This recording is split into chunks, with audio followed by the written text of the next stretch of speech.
Hey guys, it's Missy Wolf, and I'm here with David Pollack. Hey, how you doing? Oh my Hello. gosh, you have quite a history in music behind you, and I'm so dying to know about some of this. So first of all, you've been in so many music programs, and you've done like rock camps and things that people have seen on TV, but I've never actually spoken to anybody who's been involved in summer programs. So I want to know more about that first. Oh man, well, I think the first summer program I went to, which is probably my fondest, which is just totally awesome, is the Bucks Rock Creative Arts Camp, which is located in New Milford, Connecticut, and it is just so cool. They had different shops of art activities they could do. They had ceramics. Wow. I know they're painting. I know their pride and joy was they had glass blowing, which is who has glass blowing? Right. There's glass blowing. How cool is that? Right. So they had glass blowing, and then some of my favorites were they had a Studio 59, which is the recording studio, which I loved, and they had the music shed, and they had a clown shop, which was comedy and improv, and they had so many different. So that's kind of where I got my feet wet with, the arts in general. Right. That's kind of around the time when I started playing guitar. I think my first summer I was 14 years old. Started playing guitar. Oh, wow. Started writing songs. Started meeting people that were also writing songs.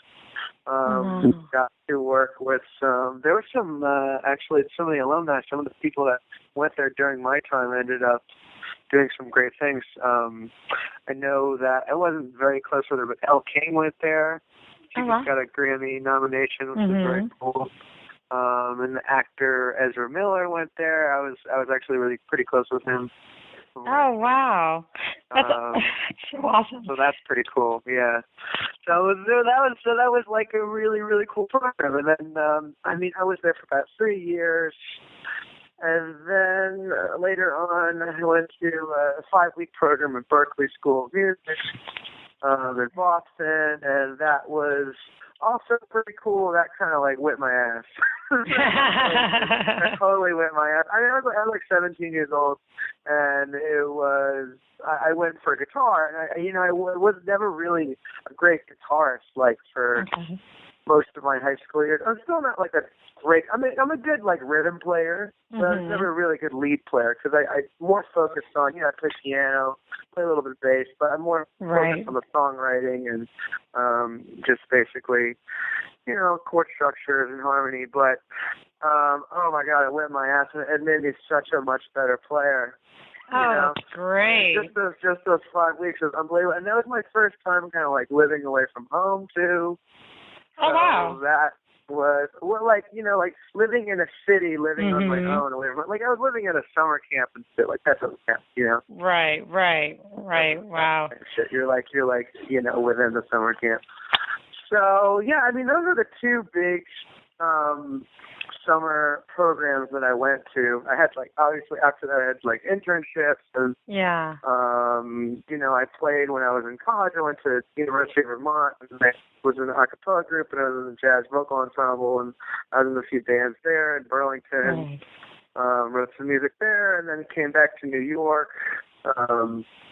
Went to Fordham, played a lot, wrote some more songs, toured around, came out with a record. So a lot of things, but definitely I think my greatest, fondest memories were at Buckshot. That was my first kind of summer camp experience. It was awesome. And that's why I wanted to ask about that because, I read a lot of bios on artists and I talk to a lot of artists and I get to know them. But, when I saw that in your bio, I was like, that's not something I've actually heard before from anyone else. And it just really, piqued my interest, The other thing that piqued my interest, and maybe because in high school, I was a part of the jazz ensemble, but hearing that you were in the jazz ensemble and then listening to your music, I wanted to know if you felt like being in that had any influence on your music style now, because your music style, you have it. To me, it's very unique, and it's smooth and it's soothing and it's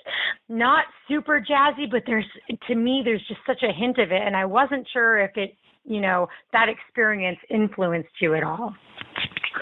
Oh yeah, totally. There's an influence. Totally, there's an influence from being in the jazz vocal ensemble, and then kind of listening to more jazz singers, and kind of like getting the soulfulness out of jazz singers. The soulfulness out of Billie Holiday. Singers, other jazz players, Chet Baker especially. Chet Baker is one of my favorite jazz vocalists, especially. And I kind of started to emulate him a lot. And I think it helped shape and definitely gave me more room to explore melodically. Learning more just about jazz in general and the harmonic aspects of it, and jazz techniques and all the different tones that you can do with your voice. And really, I learned how to use my voice as an instrument. I think that my voice has become like my greatest. I'm most proficient at the instrument of voice. Right. And, I was actually just talking to somebody about that, and how, and you go from one album to another album with so many different artists, and, you can see the growth that they have and how they've worked on their voice and they've perfected their instrument. And it's so awesome to see. So to actually have you talk about that, not even 15 minutes after I just had a conversation with somebody else about that, is really kind of fun. But I mean, like now, I start to like listen to like my past records and like earlier recordings, and I was like, oh, it's flat there, oh, it's sharp there, oh, I could have done something more, I could have used more breath control there, like, oh, I could have done something more interesting with that run, with that choice. You kind of like hear things from the past that you don't hear, and your ears become more sensitive. And, I guess the older you get, the more, the more you hear, the more you sing, the more you perform, the more you write. Right. Absolutely. Absolutely. And, there's nothing stopping you too later on if you decide you want to take back some of your songs that you've released and break them down to their core and rework them. I mean, so many people do that these days, and, that might be kind of fun. You just take that one that you listen to and you're like, okay, I really don't like this. Let's redo it. So have you ever, thought about doing that? Yeah, actually, I have a string of new singles that I'm going to be working on the beginning of 2016, and one of the songs that I'm thinking of bringing back is this song that I wrote a very long time ago. I wrote it I think when I was senior in high school or something, and it's called Who's in the Audience? And I love the concept of it, because basically the song is about, everybody's on social media, everybody has their platform, but if everybody's on the stage, then who's in the audience? Where's the audience? Right. So basically, there's this song that I wrote,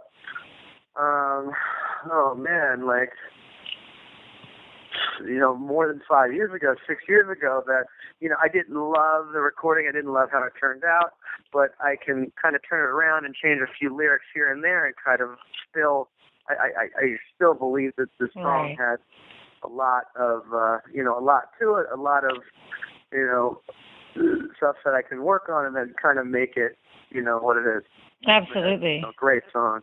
So it's crazy, it's crazy that you said that. And I do that with a lot of songs, kind of bring songs and work them. Sometimes I have two songs that are okay, but then I'll merge them together and make one really good song. Right. So, Yeah. Right. Well, and I love getting into the minds of these of the artists like yourself, because the creativity you all possess is so different, and it's so just intriguing to me. Like, where did you come up with that? What, and so many songs that I hear have such personal, heartfelt stories, and then some are just super funny. Like, I interview so many people and talk to so many different, ways of thinking. They have so many different creative ways, and I'm like, wow, I learned so much about people. So I'm glad we're talking about that, because that's something I've always wondered. Like, as a writer, I'll go back and read an article that I've written, months ago, and I'm like, oh, I wrote that. I published that. I don't like that. I don't like how it flows, and I'll want to go back and change there's no right way to do it. Right. That's what makes art so great, so interpretable. There's no right way to do it. But I think the greatest battle of today is who's going to see it, who's going to have the attention span to see it. Who's the audience? Because everybody can make great art. Everybody can make art today. Everybody can make great art today. Everybody can just share and clip something from their phone, which is, I think that's a good thing. I think it's great that everybody can share. But there's no, I think this kind of goes away from it a little bit, but there's no NBC, ABC, CBS. There's like 5 million channels. There's no mainstream anymore. The mainstream it's all just a bunch of subgenres, and and a lot of people joggling just for 5 minutes, 10 minutes of position. And there's a lot of amazing talent. There's a lot of amazing talent. There's always been a lot of amazing talent, but then the other, the other side of it is there was so much amazing talent that couldn't, that wasn't able to just get a recording. In the 1970s or 1960s, there's all a bunch of people that didn't have the means. Didn't have the, like right now you could just record something on your laptop before you go to the studio. So it's just a whole, there's pros and cons to both. Oh, definitely. I mean, there's so many independent artists, and, before so much amazing talent, really was falling through the cracks because they didn't have, help. They didn't know how to get to where they needed to go. And now you have the social media platforms, and a lot more people are getting out there. But at the same time, there is still an abundance of talent out there that hasn't gotten the proper showcasing even now. And so, you still have a lot of that, but it is definitely easier now to get their music out there. It's just, it's just a matter of, I think it's just a matter of, the hard work and what you're willing to do. But the industry is not easy for a lot of people. And, not everyone is Taylor Swift, and not everyone, has a great producer, and not everyone has an amazing manager. So there's still a lot that goes into it. But, you have one of these voices, and you have one of these sounds that is very, very inviting, and, makes people want to hear more. And, I'm one of them, actually. So your Hot Love video, by the way, is fantastic. Thank you very much. I love the song, the story, the lyrics, but then the music that goes with it is just like, it's just so, it's just such a great vibe. I just love it. I don't know how else to describe it. It was perfect. And I think a lot of people would, need to hear that song actually more. But so you have a new single coming out on Friday, December 11th, called I Saw Your Future. I do. Tell us about that. Okay, so full story is I was in a coffee shop in New Orleans, a coffee shop that actually a friend of mine from Bucksrock works at. I was there hanging out, and I met this guy, Lionel. And Lionel is originally from New Orleans, but he loves to travel. He's a lyricist. We got to talking, and we exchanged information. Then I didn't talk to him for a few months, and then he got back to me, said, hey, what's going on? His name is Child. His name is Lionel, but he calls himself Child. He's like, hey, what's up, man? My name is Child, yo. Child. So, very, very, very sweet guy. brilliant writer. So he got in touch with me and he said, "Hey man, I got some lyrics that I would love you to check out." And I was like, all right. So I checked out a bunch of his lyrics and we started to kind of, write some stuff together. I would put some music to his lyrics.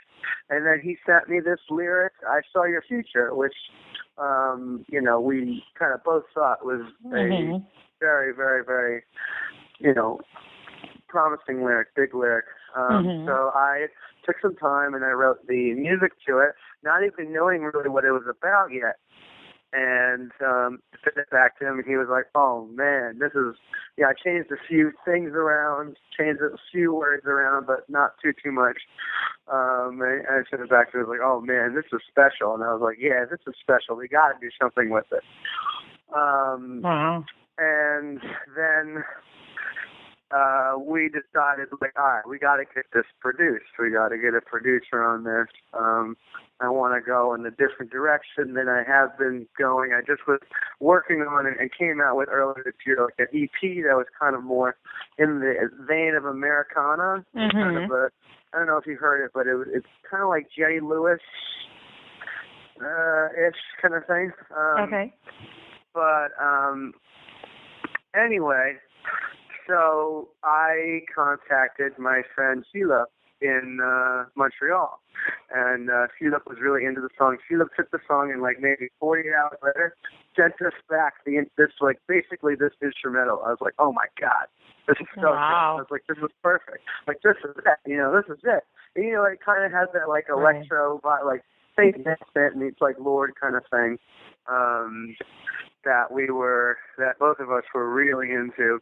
Nice. So I went up to Montreal and put the vocal down at his place and